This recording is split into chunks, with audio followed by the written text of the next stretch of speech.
And welcome to another edition of South Texas Now. This is attorney and nurse practitioner Joe Flores reminding you to join us. All these networks, not only just the NBC affiliate, but CBS, CW, and also Caja and Telemundo, and also KTMB. Bienvenidos todos mis amigos que hablan nuestro idioma español, y bem-vindo mis amigos que falam português também, e bem-vindo a mes amis que parlent le français aussi. Because we're on the internet, we're all together in this. COVID has brought the whole world together, and we have to learn about different things, different experiences.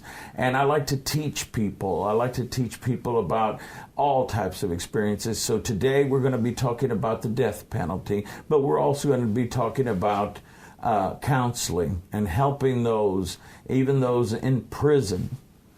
And so I have the great pleasure of bringing on a beautiful lady who is a former educator and still is an educator. And I'd like for her to introduce herself personally to us. Welcome. And your name, ma'am? My name is Jan Trujillo. My friends call me Jan. So I taught the San Antonio Independent School District for 32 years. And then I moved down here, but I graduated from Ray High School. So I'm a Corpus Christian all the way. Just like my daughter, Go Ray, she was head cheerleader. Oh, she just graduated. Oh, yes. yeah. Well, I was in all the music programs. Oh, yeah, they had yes. Aurelia Scoggin back at those days, we were all the choir was number one. We were superior ratings in every single thing we did. Ray is just a great school. I agree. Yeah, and they're giving it a facelift, too. That's what I've heard. Yeah. Well, we're here today because we had a mutual friend that has put us together, and I'm so glad that you're here. I am not a lawyer that necessarily has worked directly with capital murder cases, but I think that your story is really going to educate the people out there. And there was a tragedy that occurred in 2004, the year my daughter was born, and a man was killed by the name of Pablo Castro. Now there is a young man that I believe that you go visit in Yes, Livingston. That's true. Could you tell me about him? Yes, his name is John Henry Ramirez. He was had just turned 19 years old when this happened. I mean, he was just within days of his 19th birthday. He and two friends of his, female friends of his, as normal, they got high. They just got high and stayed high for 2 or 3 days. It's something that he was brought up with. John Henry was brought up with that. His mother taught him how to get high, and then would have him go get the drugs for her. So this was the life that he led. And that night, they were looking for money to buy more drugs. They had gone through a Whataburger and tried to steal money from a lady in the drive-through lane, and she didn't get it. She just pulled away. So then they were looking. The girls said that they had to go to the bathroom. So they stopped at this convenience store. John stayed in the car. The girls got out to go to the bathroom. One of the girls came back, but the other girl stayed in the store. She thought that this man who was working there, Pablo Castro, had disrespected her. And of course, she was 17, but at the time that when she thought she was being disrespected and high on drugs, she was going to start fighting him. And so she was back and forth with him with words. And then he wanted to get rid of her. No reason to stay in the store. So he took the lady who was in charge of the store was in the back room, and so he took the trash to go out to the trash. Well, this girl, Angela was her name, followed him out to the trash and was mouthing off to him, and he got sick and tired of her mouthing off to him, so he went to just push her away, just wasn't even going to deal with her. Well, when John Henry in the car saw that, he thought that it meant that this man was going to hurt her, harm her, so he got out of the car, went towards her, and started telling the man to get his hands off of her. And she was yelling at the man, and so John Henry, being high on drugs, just started hitting the man to push him away. And then John Henry had a knife. We're not sure who had the knife, Angela or John Henry. We're still not sure who had, but he had it in his hand now. And he started stabbing Pablo Castro, and he stabbed that man 29 times, and he does not deny that. He knows he did that. He knows he has to pay for that crime. He knows that's not an issue. The police said that they were after him, that Angela and Mike and John Henry were after him to steal money from him, and they only got $1.25. John has always said, and so has Angela, they weren't getting money. That's not what they were doing. They were after attacking Pablo because they thought that Pablo had disrespected Angela. She testified to that, and so did John Henry. But, of course, the fact that they're saying, the police said it was a robbery and a murder, then that makes it capital punishment, and that's why he is on death row. Now, she was charged with exactly the same crime, murder and aggravated, and robbery, murder and robbery. The paperwork says the same thing, but she did a plea deal, and John Henry ran that night.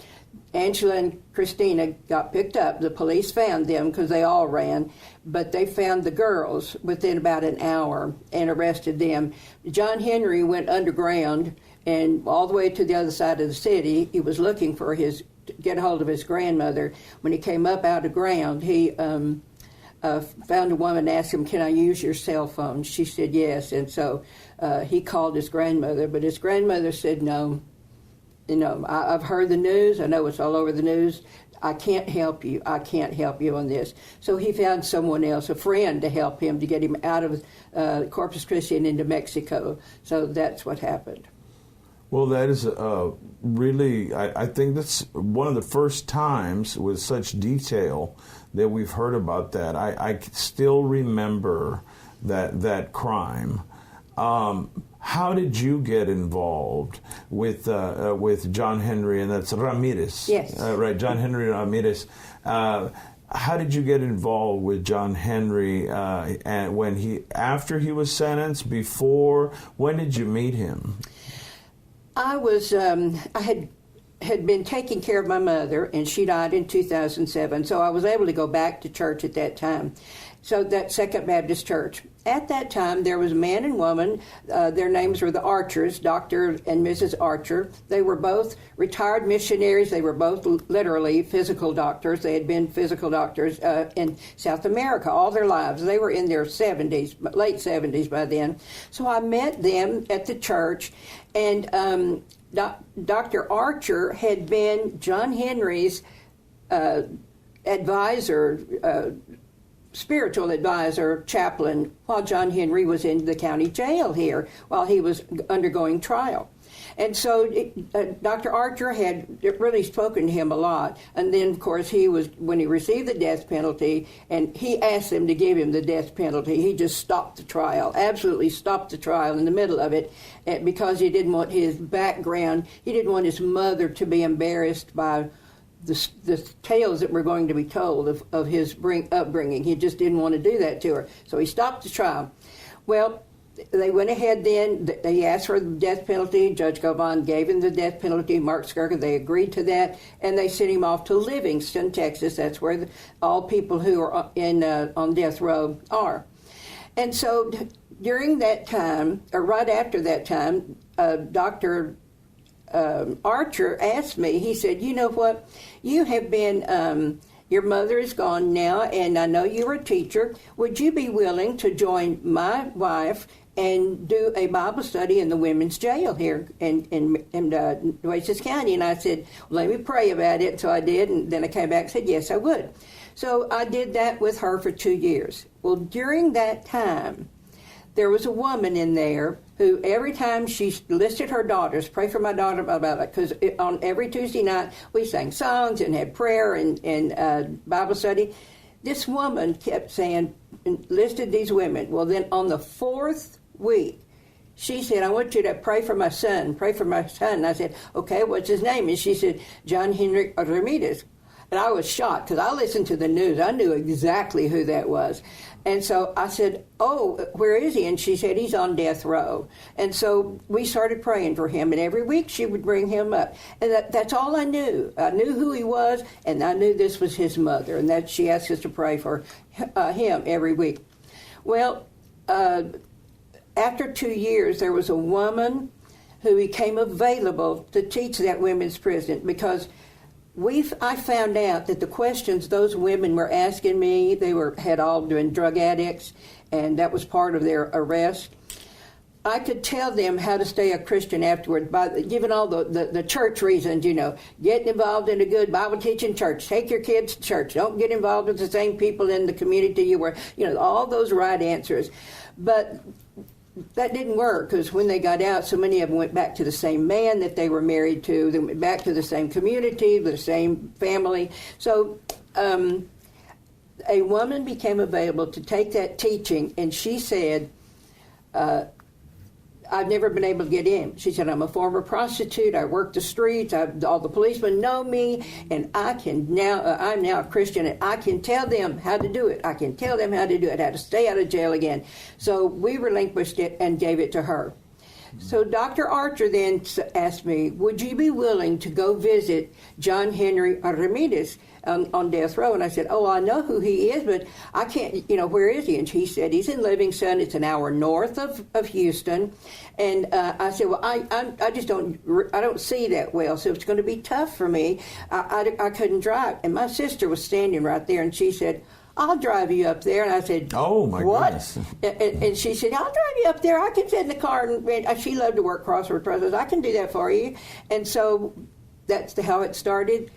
Dr. Archer gave him my name, got me on his visitation list. My sister drove me up there, and I went in and visited for the first time with John Henry Ramirez, a man who scared me to death when I first went. I had no idea what I would say to him. But ladies and gentlemen, I'm telling you, this is an honor to have Miss Trujillo. Miss Trujillo. It is Mrs. Go ahead. Mrs. Trujillo. I never know if Ms., Mrs., I don't care. And we're going to be taking a break, but we're talking about a capital murder case, and it's very important because it's a first-hand witness that has gone and helped counsel this gentleman that was sentenced to death row. We're going to take a break, and when we come back, we'll be talking with Ms. Trujillo, who has been counseling John Henry Ramirez for over 11 years. 11 years, and we'll be right back.